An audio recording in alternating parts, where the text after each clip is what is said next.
Thanks very much and welcome. On behalf of the Douglas County Tourism and History Commission and the Douglas County Board of Commissioners, we welcome you here today. We hold this annual event to celebrate and highlight tourism in history. Now, history is becoming, you know how things kind of go in cycles and circles and things like that. History, again, is becoming the in thing to do. Now, you know, people love history, whether it's family history, whether it's your county history, whether it's your city history, whether it's your personal history. Ancestry.com is now the hottest website in the world. And how many of you, if by a show of hands, please, have visited Ancestry.com to try to find something on your family? Okay, probably a third of you. Now, I know this will become as a surprise to you, but with this and this and this, yes, I'm Irish. So went on Ancestry.com to try to find, like everybody else does, who we might have had back that was famous or somebody big, you know, like that. Friends of mine said, oh, I can trace my lineage back to King John the 72nd or whatever it happened to be. So my family and I were doing ours, and sure enough, we found out that one of our ancestors was the Lord Mayor of Dublin, Ireland. So we were going, hot dog, this is good stuff here. And then we found out he came over to the New World, to New York City, when New York City was very young, and he was raising funds for Ireland. Obviously, he was very successful in doing this because as he left New York City, he decided not to return to Dublin, Ireland. He instead came down the Atlantic coast and shipwrecked, and all of the gold and money he collected went to the bottom of the Atlantic Ocean. So he swam ashore the South Carolina coast without a penny in his pocket. That explains a lot with my family. And as I've told this story, you know, someone said, well, you know, you actually come from a line of gypsies, tramps, and thieves. And I said, yes, I do. They said, and now you work for the government? In Douglas County, we have a lot of history. And a lot of it is right here at Sweetwater Creek State Park. If you have not taken a tour, they're going to be available this afternoon. We try to help the state park by advertising some of the wonderful programs that they have here. The tours down to the hikes and tours down to the mills, to the Old Mill Village. There is actually a cemetery out here that's not open to the public. There are a lot of things. There's a lot of history right here. But there's a lot of history in the rest of the county. And everyone here today is here because of history and your little part of what you may have done in the search for history. Now, we also have storytellers. I'm a storyteller. Lisa Land Cooper is a storyteller. And we're trying to document a lot of our history now through any way that we can, because all of us aren't going to be around forever. And we want to make sure that this is being documented and that we have it in places where future generations can come to see it. One of these places is the Douglas County Museum of History and Art in the old courthouse. It is the one single location that we have at this time that is the repository of all of these things that we're finding. And if you have anything, please bring it to us. We would love to have it in the museum, or if you want to keep it, let us photograph it and document where it is so that we can complete some of this 144 years of history that our county has had. This October, we're doing something very special. October is the birthday of Douglas County. October the 17th, 1870 is when it was founded. And this October, we are asking on the various Tuesdays in October to come to the courthouse, to the new courthouse, where we have an art gallery. Bring your photographs. If you will allow us, we'll scan them in, give it back to you so that we can document. Maybe we can photograph them or just show them off for the whole month of October so that we can complete our county history. Now, history and tourism also go hand in hand. I told you about the story of the Lord Mayor of Dublin, Ireland. I want to go to Dublin because I want to see what nasty things they have up there in Dublin about my great, great, great, great, whatever he was. Because you know there's got to be something there that says Lord Mayor of Dublin, what's his name, TALLON, the scoundrel, or something like that. I want to see this. And that's tourism. It's historic tourism. And we are beginning to see a lot of that in Douglas County. We have a wonderful Cemetery Preservation Commission who is trying to preserve and clean and protect historic and abandoned cemeteries. We have the beautiful historic preservation program of the city that is working with businesses and homes and anything else that they can do to make sure that these are historic places that are preserved and people will want to come see these things. Hardly a week goes by that I do not get a phone call from someone into the communications office at the county asking about an ancestor or asking about a building or a grave or something like that. We recently had a visitor who came here from Seattle, Washington, specifically for the purpose of looking up his ancestors. He called me, he went over to the old museum, he visited downtown. We found out that one of his ancestors was a clerk of Superior Court here in the county. And we were able to find a few little records from that we had, not a whole lot, but he went home to Seattle very happy. But while he was here, he spent money. Heads in beds, money at the gas station, money at the grocery store. This is historical visitation and tourism. The beautiful and wonderful and historic Basket Creek Baptist Church Cemetery, I'm going to promise you, already has visitorship, but it was placed on the National Register of Historic Places a few years ago, and there are people who are driving just to come see that very unique tourism historic site. The largest annual tourism draw for Douglas County is now the Penny McHenry Hydrangea Festival. In front of you on the tables are brochures about our festival, which is annually held on the first full weekend in the month of June, and we hope that you will be there. The festival committee is supported by both the city and the county, and the Douglas County Tourism and History Commission puts on this wonderful festival. It has chosen, with the support of the city and county this year, to advertise in Southern Living magazine. Now, those of you who have lived your whole life deep here in the South, there has probably been a Southern Living magazine in your home or at least in your doctor's office.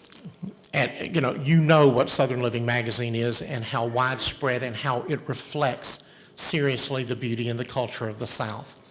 We have an advertisement in there this year. Convention Visitors Bureau is helping us answer the inquiries that are coming in on that, and we expect record attendance this year.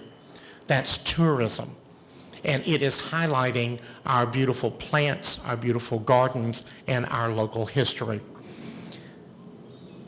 Whether it be Six Flags, the Hydrangea Festival, historic tourism, the Special Olympics Regional Softball Tournament, or anything else that we hold here in Douglas County, that money coming in circulates at least 3 times. Goes through, when you're paying it in, goes and maybe pays the rent, and then that person who is charging the rent then uses it to pay something else, and it circulates 3 times. When they go to a restaurant, then the money you pay for that meal then turns around and goes to the waiter or to the owner as salaries, and then that goes again to their rent or their mortgage, and that goes again to whatever it does. It turns around. So tourism is very important to Douglasville and Douglas County. I am very proud of the groups of people who are here today. The city preservation efforts, the county preservation efforts, the individual preservation efforts for our history. and also for what you do for our tourism. It helps our economy, from houses to businesses to cemeteries to plants to everything. This is what we are. This is our history. This is from which we came. Those who do not respect the past do not have a fulfilled future. Thank you for being here this morning. We're so glad that you were here. I'm going to call now on our Douglasville City Manager, Mr. Bill Osborne, to provide an invocation for us. Thank you, Wes. And a couple of observations I'd like to make before offering the invocation. That as I look around this room, I see people of all ages. Some of you had grandparents, parents. A few of you may have been part of what's looked upon back as the greatest generation that dealt with World War II. And we look upon that as being such a historic series of events. You know, and the people who were involved at that time, they simply were living that. I came along a few years later, but my first job, I started my career as a newspaper reporter for the Atlanta Journal and covered the civil rights movement. So I was witness to a lot of things that took place in the early 60s with the freedom rides and the sit-ins and integration and everything. I didn't think about that as being historic so much at the time. It was what was going on at that time. But each of us now, with what's going on with you, at some point down the line, people will look upon that as being historic. So we are part of living history. And it's nice to be part of living history. I'm not sure that I want an honor bestowed on me like was bestowed on a fellow I used to work with. Now, this is not Kip Berry's relative, but a fellow named Fred Berry. I once was executive director of the Southern Legislative Conference and worked with legislators throughout the South. And, you know, states are prone to name, you got the state bird, the state flower, the whatever. And Senator Fred Berry in Tennessee decided that he wanted to name the official state fossil of Tennessee. So he introduced legislation with a particular thing to name it the official state fossil. But as a joke, his fellow members of the state Senate, they did a substitute motion and they named Senator Fred Berry the official state fossil of Tennessee. Now, I have no aspirations from that standpoint, but it is nice to be a part of history. Let's bow our heads in prayer. Father God in heaven, we come to you at this time in this beautiful setting. We're so grateful for the spring weather that you provide, the budding out of all of nature here at this time of year. We're grateful for being able to come together for the occasion that brings us here.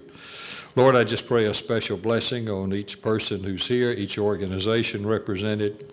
We thank you for what you do in our lives day by day, and may we always seek to serve you. Bless this food now to the nourishment of our bodies and us to your service. And may day by day we live in accordance to your word and your will. In Jesus' name we pray. Amen. I'm Suzanne Hudson with the Tourism and History Commission, and I just want to introduce our commission to you because we are all volunteers and we do a lot of work all year long, and I just want you to recognize these people. Joe Phillips, Rochelle Robinson, Kathy Sears, ELAINE STEERE, Joycey Wren, and Catherine Wynn. Are y'all standing? I don't see you.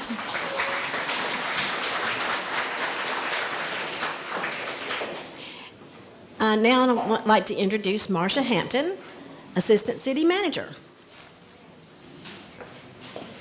Thank you, Suzanne. I will go ahead and recognize members of our staff, our elected officials, as well as members of our Historic Preservation Commission and our Convention and Visitors Bureau Advisory Board. With us today, we have, of course, you heard from our City Manager, Bill Osborne, who gave the invocation. And I know everyone's still eating, so if you just raise your hand. We have Mayor Persons with us. We have Councilman Mark Adams, Councilman Mike Miller, And they are here in their elected capacity here joining us today. We also have members of our Historic Preservation Commission. I see Dennis Conley with us and Kip Berry. We also have members of our Convention and Visitors Bureau Advisory Board. I think I saw some people. I see Dinah Choi. If those folks would just raise their hand. Kimberly is our sales manager with the CVB. Thank you all for joining us. And of course, we have several members of our city staff here with us today as well. With that, I'm going to introduce Kathy Sears. You want to come on up? Hello. Ooh.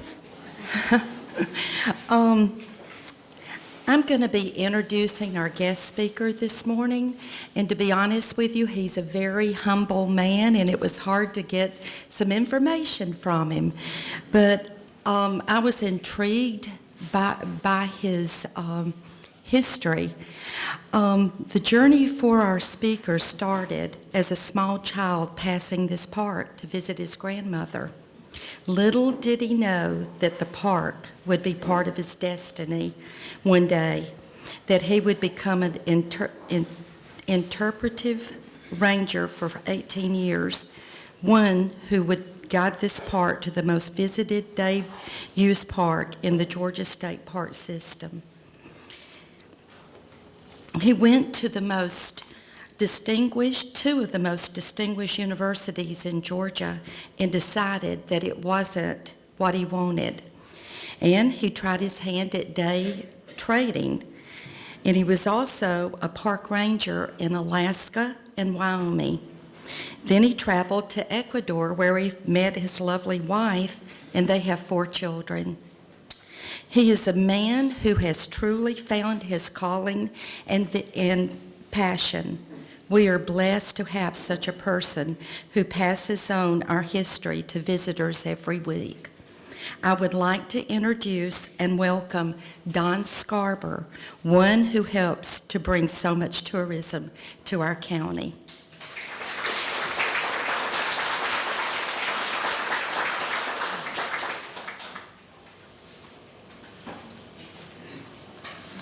Well, it's great to see everybody here. A lot of familiar faces. That's nice. I know some of you have never been here before. I want to welcome you. We're all going to have an opportunity later to walk down to the 5-story ruins of the New Manchester Mill. Very historic, beautiful. Well, the setting on the Whitewater Rapids of Sweetwater Creek is even more dramatic in some people's opinion, but it's one of the most interesting walks in Georgia. And I'll be leading a group down there. Most of you know that the mill is fenced off to the public, but on this particular tour, we'll be able to go inside and let you understand a little bit more what happened there, the history, and we can even talk about films and TV shows and such that have been made there. But glad that everyone is here. I'm joined today by our new park manager. He's been here less than a week, but he's got 20 years experience in the state. David Jordan. David, if you could stand, please. David comes from FDR, as we call it, or Roosevelt State Park, as most of you know it, the largest state park in the state.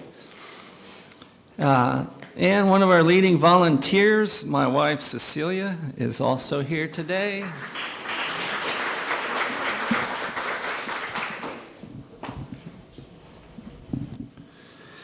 For those of you, first of all, don't be shy. Could you raise your hand if you've never even been to the park before? Okay, we are glad to have you. If you have never seen the rapids of Sweetwater Creek or the New Manchester Mill, could you raise your hand, please? Okay. If you have been inside the mill, could you raise your hand, please? Excellent. Okay. Well, I wish everybody could join me today. Weather-wise, it's not ideal, but I want people to know that it's pretty much all in the shade, and it's a pretty easy half-mile each direction. And we'll be taking it slow. If you do come with me, I advise you to take a bottle of water, but I would love to have everybody come today. When we're done here, we're going to be walking straight to the visitor center, which is on the way to the mill, and you can drive down there, but it's almost as much, well, it's more fun to walk, and there's really no point in it. But those of you that have never been here before, we have 2,549 acres. Most of it's kind of a big square here that most of you know, but we've got the corridor of Sweetwater Creek all the way down to the Chattahoochee River. And then we have 4 miles along the Chattahoochee River. It's not really developed yet, and it's very different from this part of the park, but it is and has been part of Sweetwater Creek State Park for about 10 years. It's right off of Riverside Parkway. Most people who come here to picnic, to fish, to hike, and to go boating. This is a conservation park. It's always been managed differently. There's never been as much development as you would find in some parks, things like golf courses and cabins and such. But 7 years ago, we got an appropriate visitor center for this park. And I hope you all at least see it today, whether you walk to the mill or not. But it's really a museum. It's got a great gift shop. It's got a lot of great exhibits, but most importantly, I guess, it's one of the most advanced green buildings in the world. When it opened 7 years ago, it was the first LEED Platinum building in the Southeast United States. And Platinum is the highest level that you can get. You can go up on the roof of the building, see the solar panels. You can see the vegetative roof, the gardens that the Douglas County Master Gardeners maintain. You can see how we harvest the rainwater. And then you can see the composting toilets. Definitely not the highlight for most people, but very good for the environment. Most of you have at least seen the lake if you've been on Mount Vernon Road. It's a 215-acre reservoir. That's where our bait shop is. We rent all kinds of boats, kayaks, pedal boats, canoes, even stand-up paddle boards. The ones that look like surfboards that you stand up on and paddle. A lot of people are waiting till the water gets a little warmer to try that, but the air temperature is certainly good for it. And we're doing that right over that way. You could see the bait shop from here if the leaves were off the trees.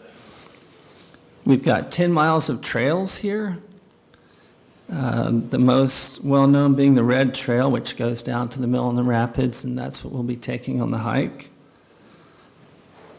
The rapids that I speak of are true rapids, up to class 4 plus. What we old-timers call around here is the falls, is a class 4 plus rapid, and that's what separates the novices from those who really know what they're doing.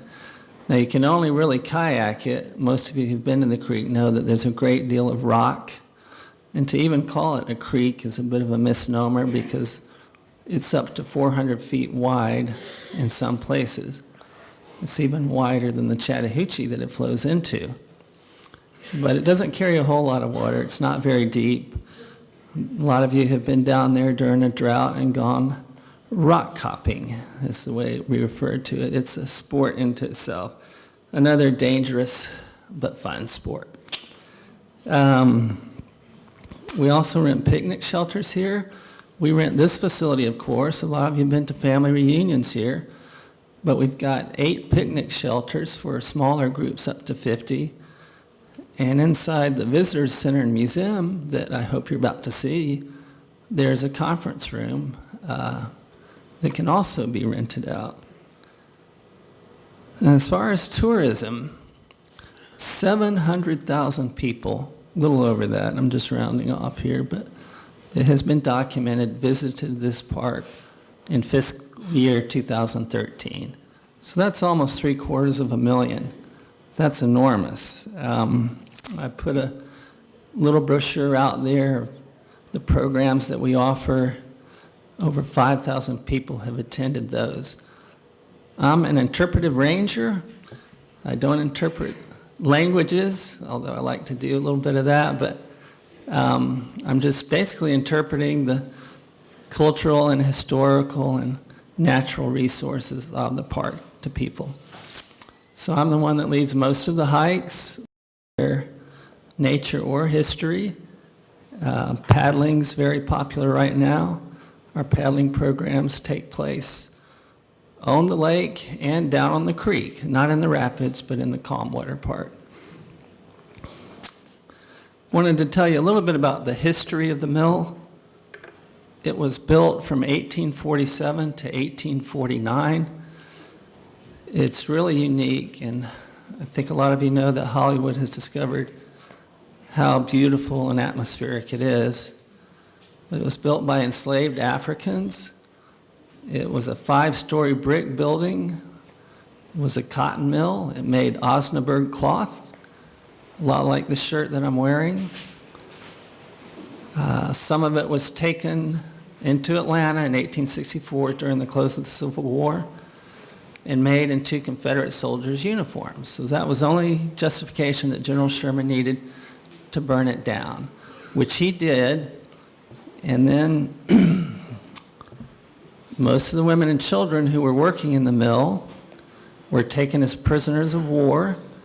This is the only time that this happened on a large scale in the Civil War. It happened with the New Manchester mill workers and the Roswell mill workers.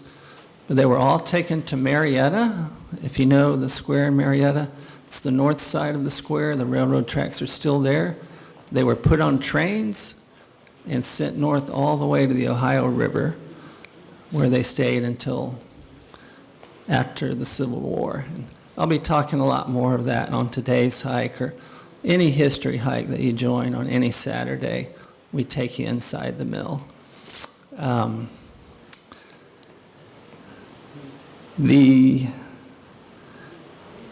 This is one of the most beautiful and historic parks in Georgia. And, our state park system is known around the country as being one of the best. And I'm awfully glad that y'all are here to share a part of it today. Thank you very much.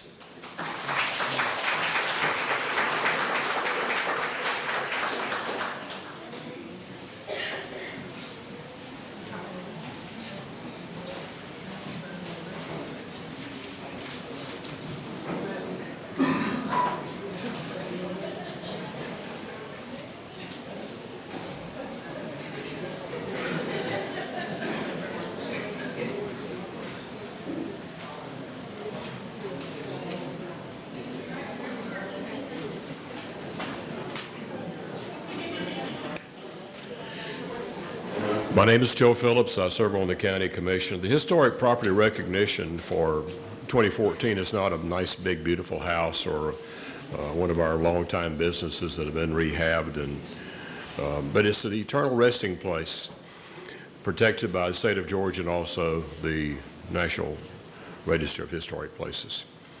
This year, we honor a cemetery. The cemetery is not the oldest or the largest in Douglas County. It's unique. It's unique not only in the county or the state of Georgia. What makes it special is the West African tradition of grave mounding for burials. There are 110 known burials of African American members of the Basket Creek Baptist Church. The cemetery opened in 1886 and is still in use. It is significant in the area of ethnic heritage. It's the last remaining vestige of the 20th century African American community located in South Douglas County. There was another one that is also lost to history, and that was called the Fairfield community. The only remnant of it is the Fairfield AME Church on Highway 5. The rural black community consisted of single-family houses, sawmills, tenant farms, and churches situated within an area along the Chattahoochee River. The cemetery is clear of vegetation. It has the appearance of a swept yard due to the love and care of the members of the Basket Creek Baptist Church.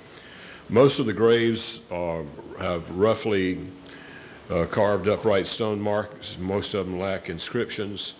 The grave mounds that cover many of the graves are the cemetery's most distinctive landscape features. And there's really nothing more I can say that equals the photograph that Suzanne is showing you now. It takes work, a certain amount of learned skill to do this. It is an artifact that we have in our county that appears, as far as we can tell, nowhere else in the state or nowhere else in the Southeast. And may I ask members of the Basket Creek Baptist Church to come on up.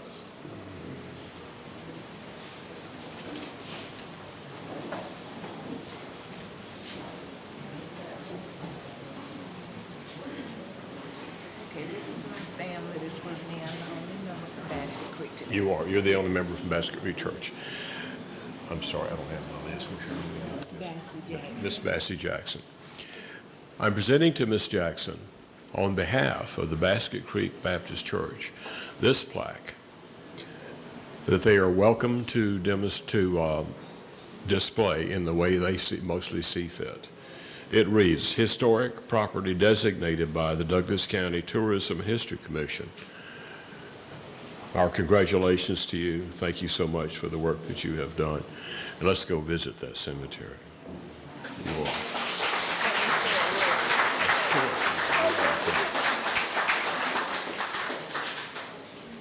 First of all, thank you, and I want to thank the persons in charge for inviting us here today. And I brought my family. I have son number 1, son number 2, a granddaughter and a cousin daughter over there, and Mose, which is my cousin. And I just can't thank you enough. And I really appreciate this, and our church will appreciate it also. And I want to say that when you get a chance, come down the Caps Ferry Road. That cemetery has been there a long time. Since when I can remember probably being about 3 years old, probably on up to now, and I'm 77. And I have been there to see how the cemetery, the graves were mounded, and I can recall the way my granddaddy did it. And of course, they don't exactly do it like that now, but they are trying to.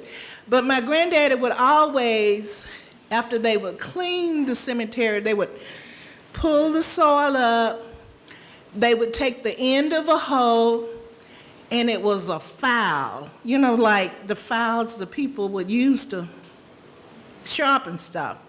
And they would take the end of that hoe and that file and bring it from one end all the way to the other. And that was really sharp then.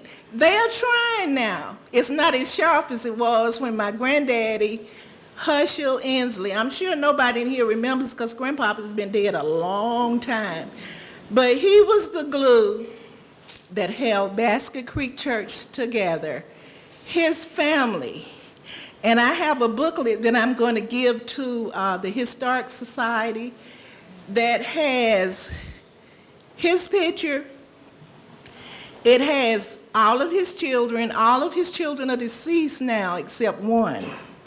But the grandchildren and a few members of the church help to keep the cemetery clean. Now, I go, but I'm not able to get down and do all that anymore, but I help to supervise and see that it gets done. And again, thank you so much. I appreciate this, and I can't wait to get back to tell them about it.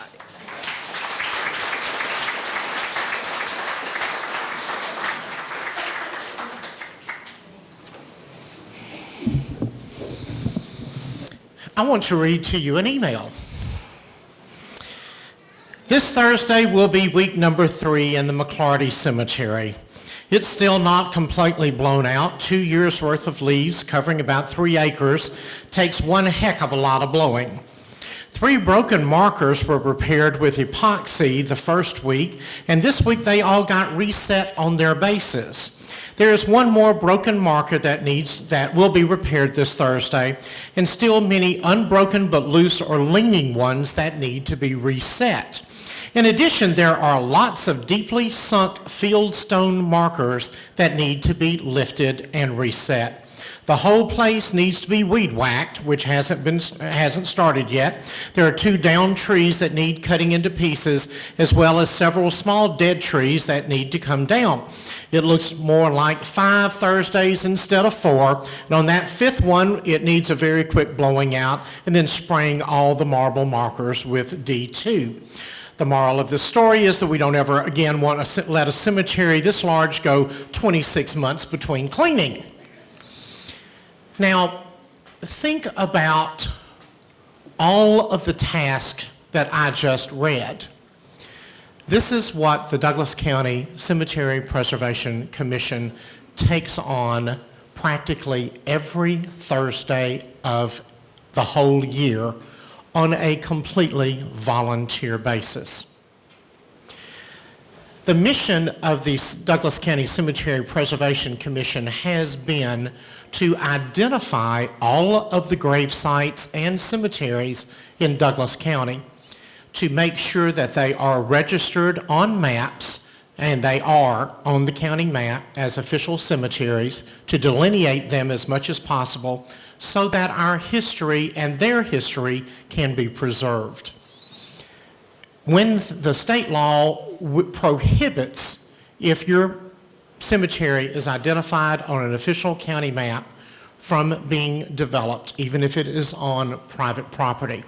And many of you know that maybe 20 years ago and farther back, and occasionally since then, someone might come in not knowing that there was a cemetery, or sometimes even knowing that there was a cemetery, coming in and bulldozing for development. The whole purpose of this commission is to take care of our history. They go out every Thursday. They are assisted by trustee crews from the Douglas County Sheriff's Department when those are available. And not only, and their task started off just identifying and putting these on maps so that everyone would know where they were and what they were. And then they went toward maintaining the abandoned and historic ones that no one else was taking care of. There are dozens of these in our county. And this Cemetery Preservation Commission goes out every Thursday with the help of inmates as volunteers to clean and reset markers. I've gotten kind of tickled at times where some of the inmate trustees have gone out there and they've literally become almost experts in the field because they visited Thursday after Thursday after Thursday after Thursday doing this. And all of a sudden, they'll find something. They'll go, Miss Whittington, I found a fieldstone. Now, to most of us in here, this room, we would have gone, we found a rock. They found a fieldstone. They found a footstone or a headstone from an old cemetery, unmarked but a certain size and things like this. This is what the Douglas County Cemetery Preservation Commission does. I'm honored to be their staff contact with the Douglas County Board of Commissioners. The Douglas County Board of Commissioners does fund their supplies and things that they need to do that. At a very low level, we try to give them every penny that they request. It's my honor to be able to work with them, and it is my privilege to introduce 5 of them who are in attendance today. The chairman is Sandy Whittington. Sandy, please stand. The other members of the commission who are here are Teresa Knowles, James Campbell, y'all stand up too, please. Our interpretive ranger, Don Scarborough, and our archaeological consultant, Suzanne Sammons.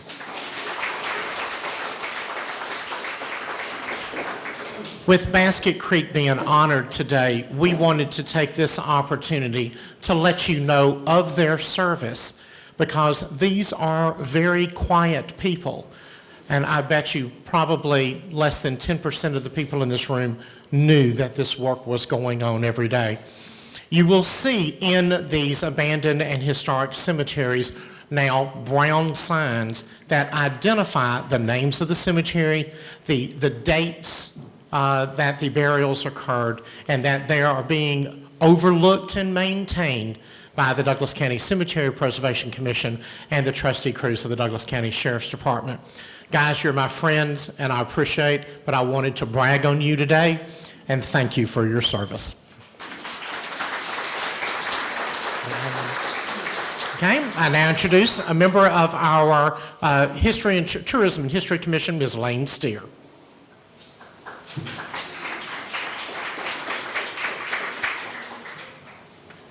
I think this is a little high. Let's pull it on down. Okay. I have a wonderful pleasure today to introduce our latest inductee into the Hall of Fame. Now, we don't do this every year, and it's a privilege to be able to do this today. Our 2014 inductee was born in Atlanta, but has lived most of his life in Douglas County. He has excelled as a musician, a vocalist, a songwriter, and an arranger. When he was only 4 years old, his father made him a guitar out of several others. And he learned to play mainly from watching other guitarists on TV, to the point when he was about 8 years old, he could play most of the pop and country songs of the day. He was so good and so cute that he was featured with guest shots in the many club bands in the Atlanta area where his father was a policeman. Well, we're going to jump to 1974 when he returned to Douglas County. He was in Peggy Killian's class and was elected the first student body president of Chapel Hill Middle School. He was also voted the most talented that year. In 1977, at age 16, he joined the Musicians Union. Now, it cost him the huge sum of $75, which was a powerful amount of money for a little boy. But an interesting thing happened. He soon got a call to come and perform out of state, where he made his $75 back in one night. He was a professional. In the 80s and the early 90s, he was a major part of two bands, Legend and Gunsmoke. They were constantly working. They played many times for the Burt Reynolds Club at the Omni, and they were the last band to play there on closing night. From 1989 to 93, Gunsmoke played at Miss Kitty's in underground Atlanta. His mellow and rich baritone voice brought his first major award, Male Vocalist of the Year, from the Atlanta Society of Entertainers. In 1995, he was offered a publishing contract with Gary Morris in Nashville. And while there, he met many of the performers he had looked up to as a boy. He was soon singing with Travis Tritt's club band, and his star was definitely on the rise. Then fate dealt him the worst possible blow. He had cancer. Now, the doctors were not optimistic, but he was. It took 3 years and most of his strength, but he wouldn't give up. Vanderbilt Hospital gave him chemo and all the latest cutting-edge treatments with little effect. He was down to 77 pounds. Those were dark days, but he still had his music and his faith, and he would not quit. In a last-ditch effort, Vanderbilt referred him to the Fred Hutchinson Cancer Research Center in Seattle, where he was one of the first to receive a treatment of stem cells.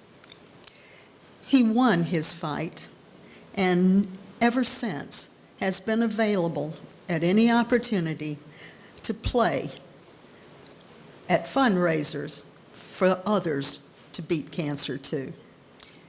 Since 2002, he has been the music director for the annual Academy of Country Music Award television show, where he has played with and is appreciated by the top performers.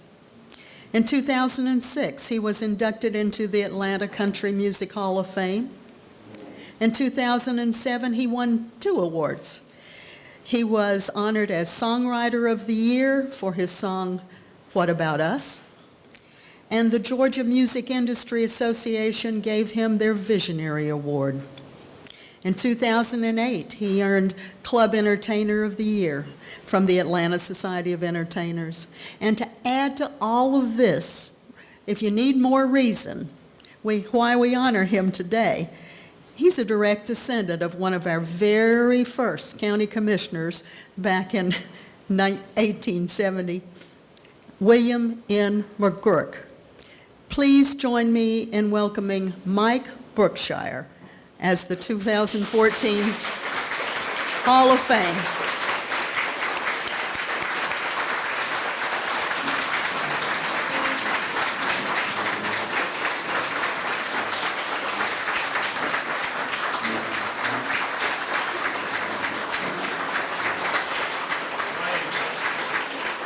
Wow.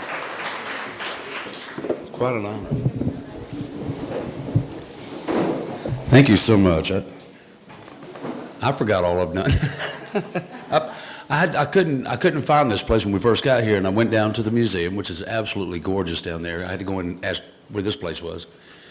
But when I was walking through there, I realized that when I go to museums and stuff, I go there to see relics.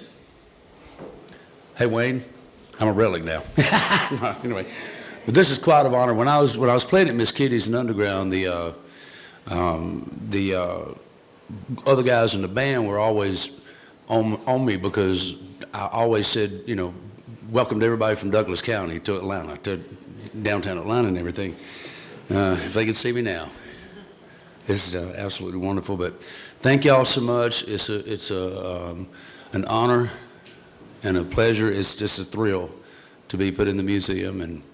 And I've always loved Douglas County. It's always, when I was in Nashville, one of the things I missed, especially when I was in Seattle, one of the things I miss more than anything in the world, and I tell people about this all the time, but a lot of times during the year, you'll be coming up I-20 and it'll be in the evening, and if you look at that western sky, only Douglas County has that most beautiful array of colors, the purples and oranges and everything else. And I can remember laying in bed at the hospital in Seattle and just closing my eyes. And when I was younger as well, on the other side of this road, this other place over there where the bait shop is, I could be having the worst day in the world.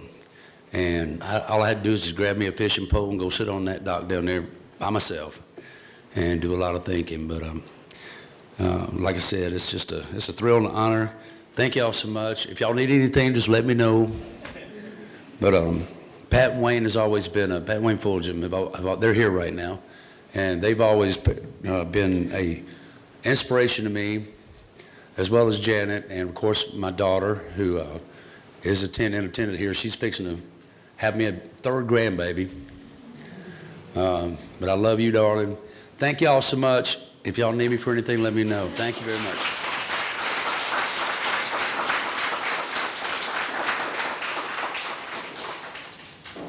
That concludes the county side, and it's my honor now to turn this over to Kimberly Bridges. Thank you, and I've asked part of our our whole CVB team to come up. This is our team. If you come to the Welcome Center, it would be Alice, Kristen, and myself that you would probably talk to if you want to hear something about or learn something about tourism. Each year, in honor of National Travel and Tourism Week, which is this first full week of May, the Douglasville Convention and Visitors Bureau gives awards to those who have helped increase tourism in Douglasville and Douglas County. This year, we're giving 2 awards. Each year, the Spirit Award goes to either a hotelier or a CVB board member who goes above and beyond to promote the Convention and Visitors Bureau and its vision to establish Douglasville as a leading tourist destination. This year, the award goes to Ms. Denise Kerr. Denise is Director of Sales with Holiday Inn Express and Spring Hill Suites, Atlanta Theme Park. And while having been on the CV board for a short time, Denise has been one to step up and volunteer since day one. She is part of our CVB advisory board, and we're happy to present this award to her today. Denise, come on up.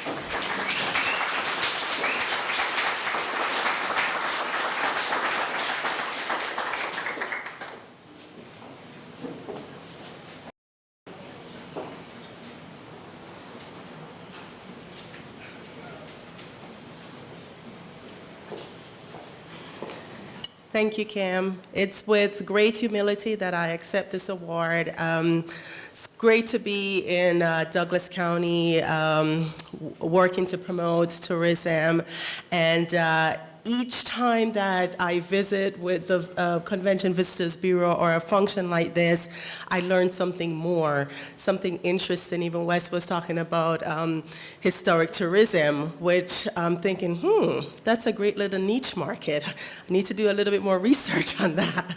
So, you know, I'm really happy to see the progress that Douglasville is making, and I'm happy to be a part of it. Thank you.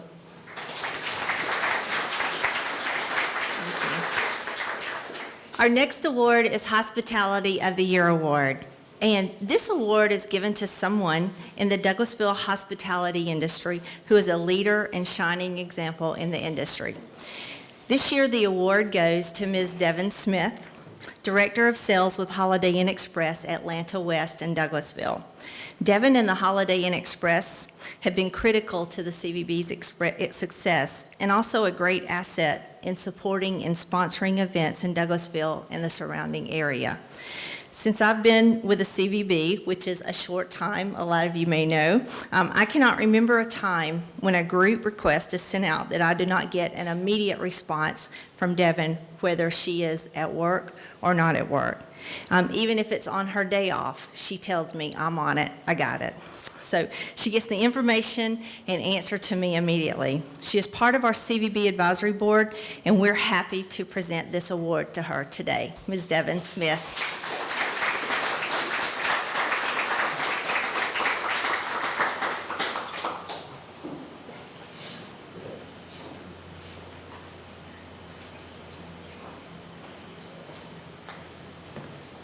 I just want to say thank you for this award. I've now been a Douglas County resident for the past 10 years.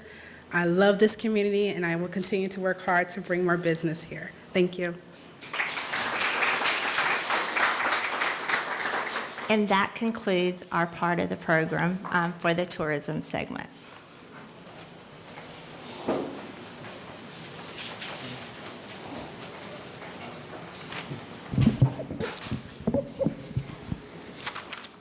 The next awardee this afternoon operates a church on the north side of Douglasville.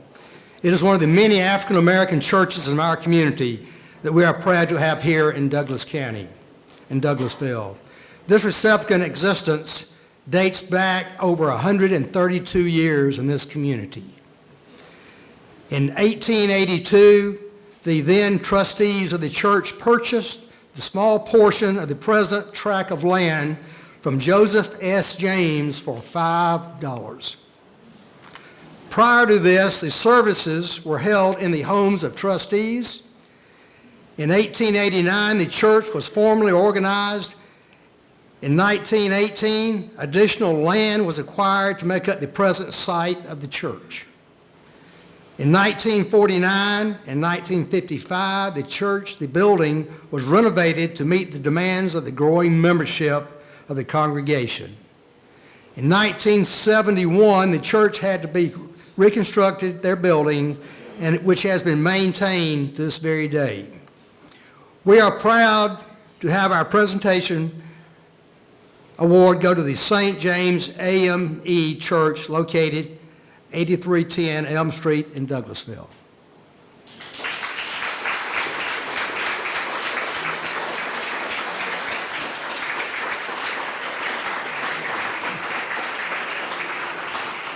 Okay, here comes somebody. Okay.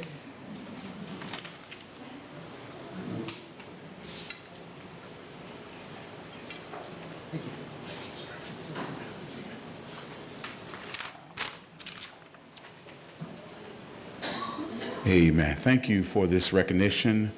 I am just the person who happens to stand on the shoulders of a lot of great persons who have come before me. And it is a privilege and an honor to be the pastor of that great historic church. And thank you for this recognition. We will mount this publicly so everyone in the city can see this. Amen. Thank you.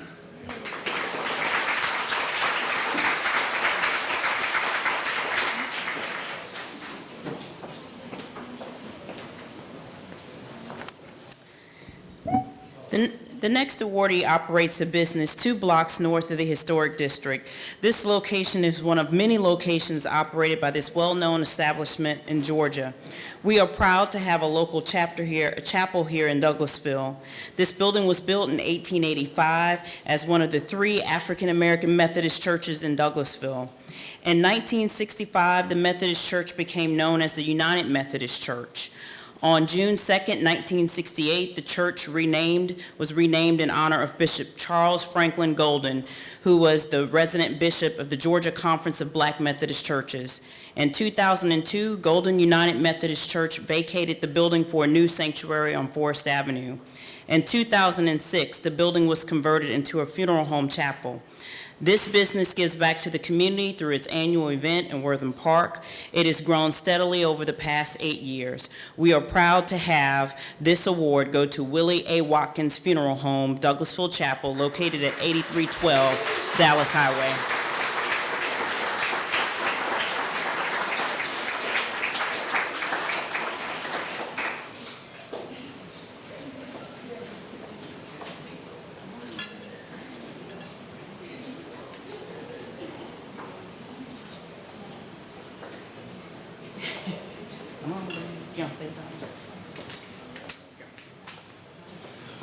Well, the young lady back there in the back, she told me just to say thank you and sit down, so she must talk a lot.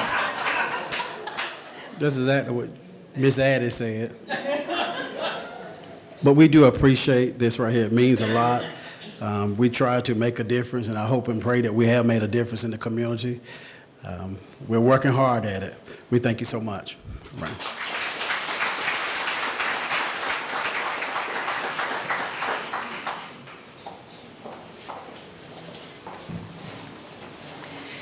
The next award is the Commercial Maintenance Award. This business operates as an establishment within the Douglasville's historic district. They are recognized as one of the community's most prominent civil engineering, land surveying, and landscape architecture firms. The original structure was built in 1900 and served as a private residence. Throughout the last century, the home has been used for several types of businesses, including a restaurant and an antique store. In 2001, the structure was purchased and converted to office space for the Hughes Ray Company. Following the guidelines of the Douglasville Historic Preservation Commission, the owners strive to preserve as much of the original structure as possible and to cosmetically restore the building in keeping with the time period of the early 1900s. The restored building was designated a historic property in 2003 by the Douglasville Historic Preservation Commission.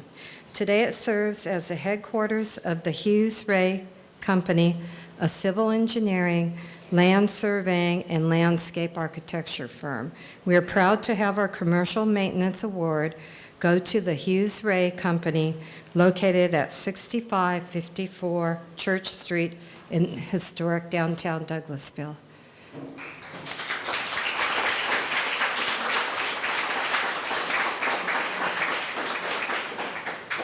Thank you.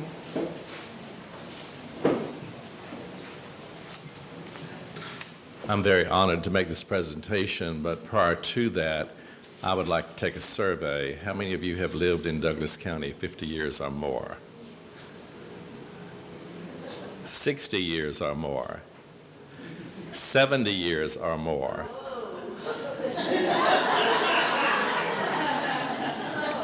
Should I go to 80? We're getting close. The recipient of the Donald Bennett Award is to the monarch of the community, a matriarch, I beg your pardon. She has resided in Douglas County since 1941 and has lived in the same home in Douglasville for 51 years.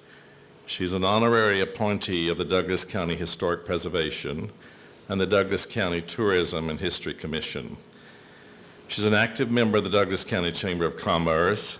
She's involved in the First Methodist Church, the Hydrangea Festival, Tour of Homes, the Douglasville Livable Centers Committee, the Board of Trustees, or I beg your pardon, the Board of Counselors of the Carter Center in Atlanta, and on the member of the Preservation Trust for Plains, Georgia. She's also a lady that can get up on a Saturday morning, get dressed, go to a luncheon, last about 2.5 hours, hop in her car and drive all the way to Athens by herself, spend the night, come back the next day, and ready to hit the road again. She is my neighbor, my lifelong friend, and it's a great honor to present this to Miss Dot Patchett.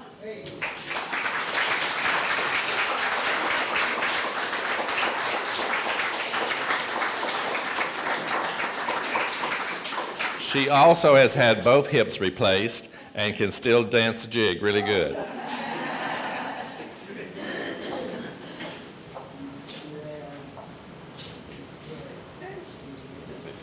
Say something. You just like the mayor. Both of you like to speak. Come on. Whoa, wow. He is.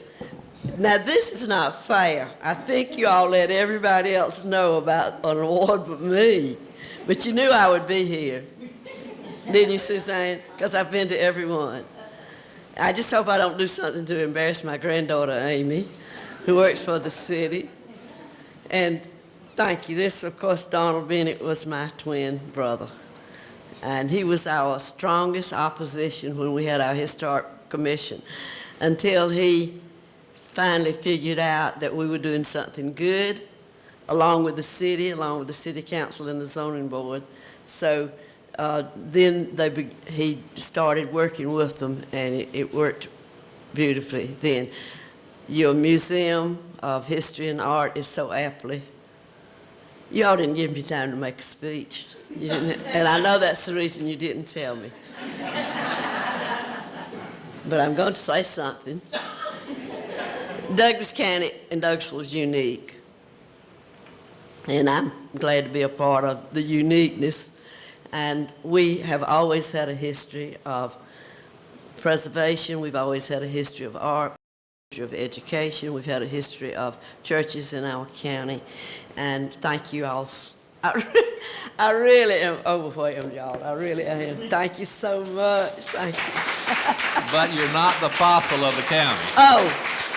I am so happy that you have not created a fossil of Douglas County yet, and next year I may be standing up here receiving that award.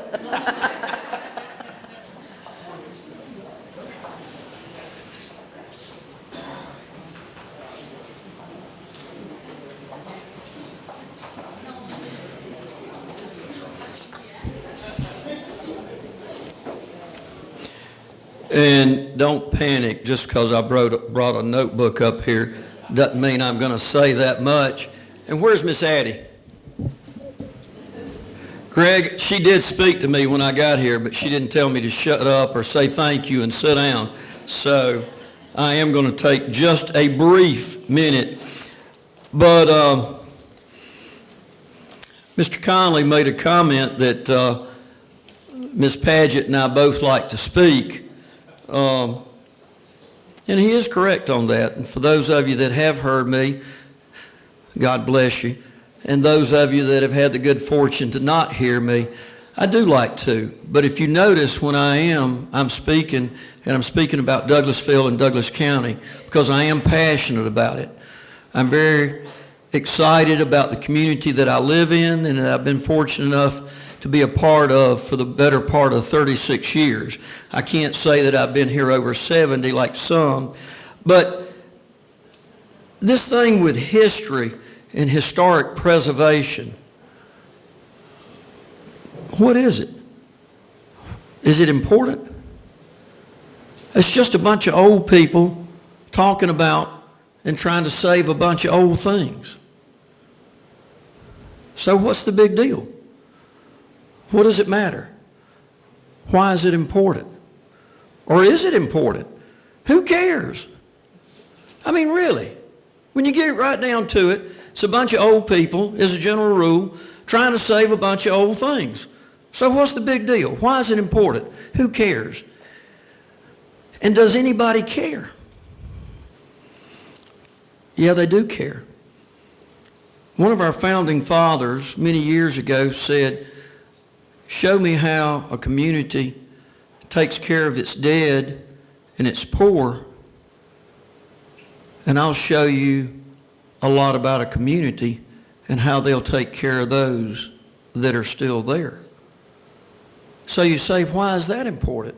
Because all we hear about so much of the time now is economic development, jobs. Let's bring jobs and let's bring economic development to our communities, and historic preservation. But how do they tie together?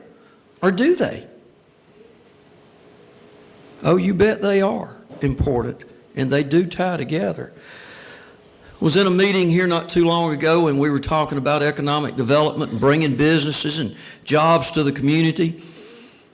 And the person said that they were talking to this company one time, and they wanted to, or they were looking at the community, and we took them around, showed them all the industrial parks, talked about the Wi-Fi, all the things that we do and offer and whatnot. And they went on their merry way. And then he found out they came back over the weekend, unannounced. Got some people and said, take us to your cemeteries. Take us to the poor communities where the underprivileged and the impoverished live. And they said because how this community or a community treats them is how they're going to treat us if we bring our company, our jobs, and our people to that community. So you see, it is important what we do and how we preserve our history. Years ago, when I was much younger, I used to think, well, what is the big deal? It's just a bunch of old people trying to save a bunch of old things. But that was before I learned the importance of our history and what it means.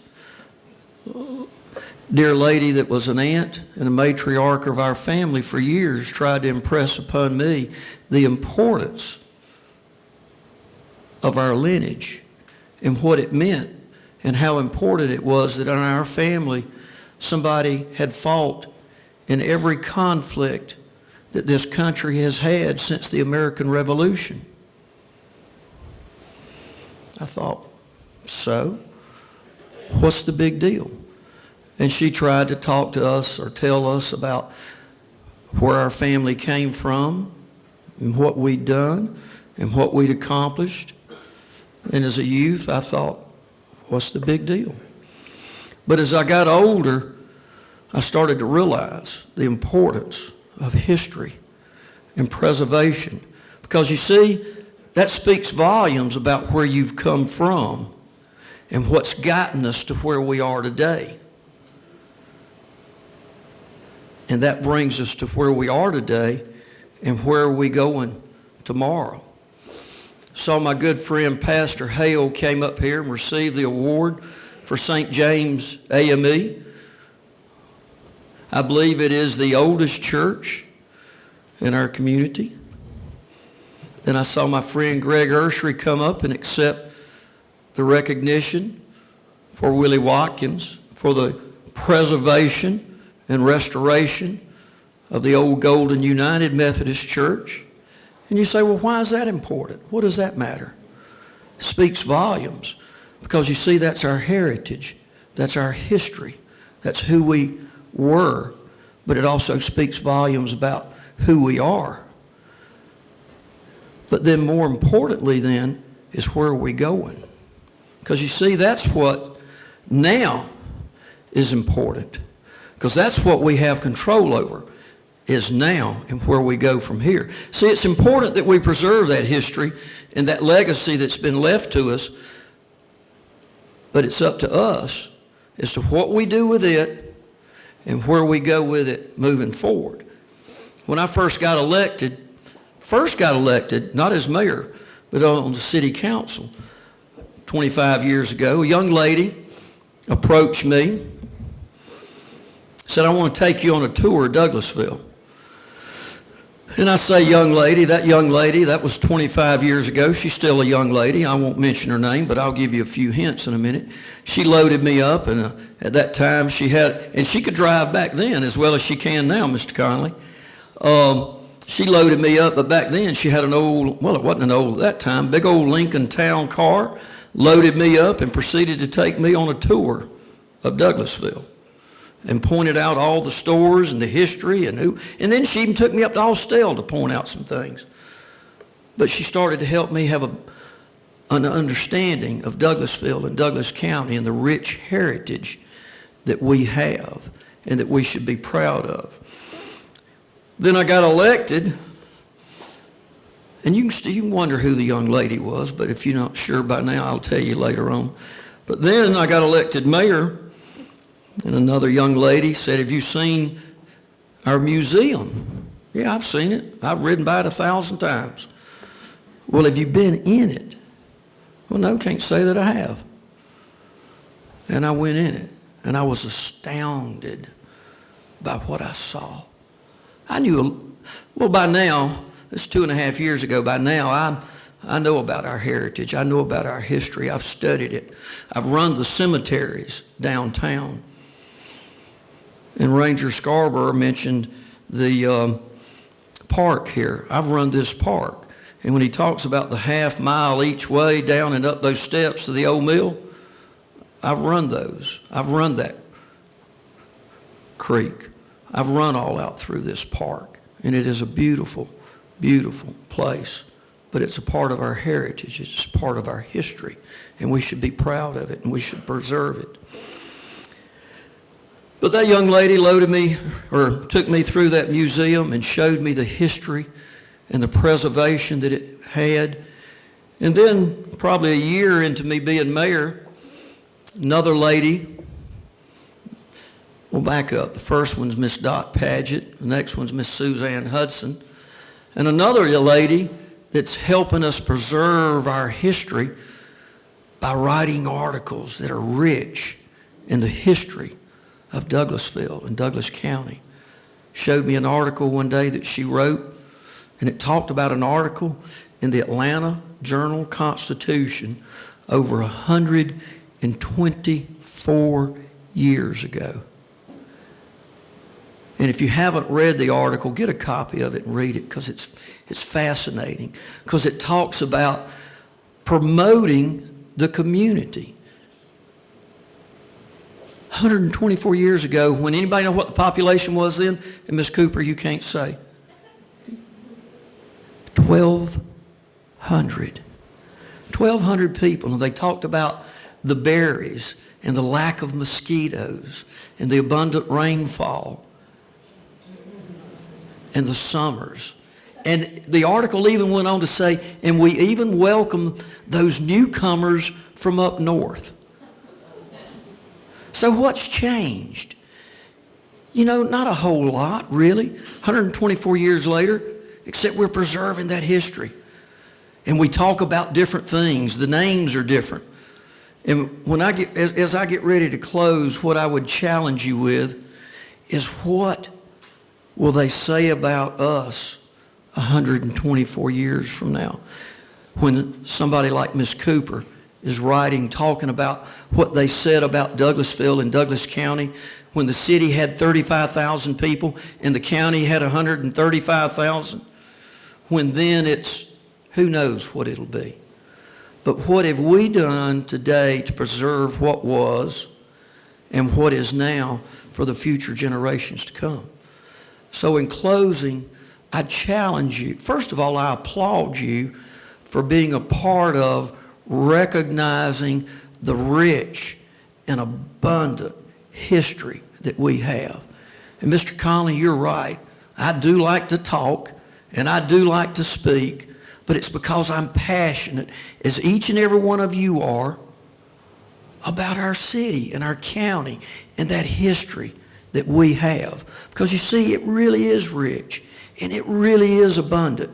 And each and every one of you now have an important part to play in not only preserving it, but making it what it will be and become for generations to come.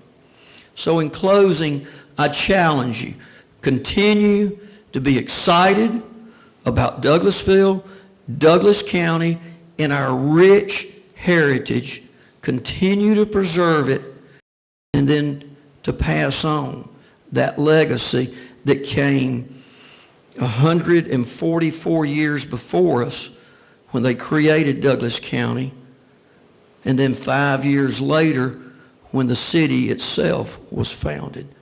Continue to work hard, be passionate about preserving it, and then leave that legacy for those that come behind us. Thank you for what you do. Thank you for allowing me to serve you, and it truly is an honor to represent Douglas County and each and every one of you in our rich history and heritage. Thank you.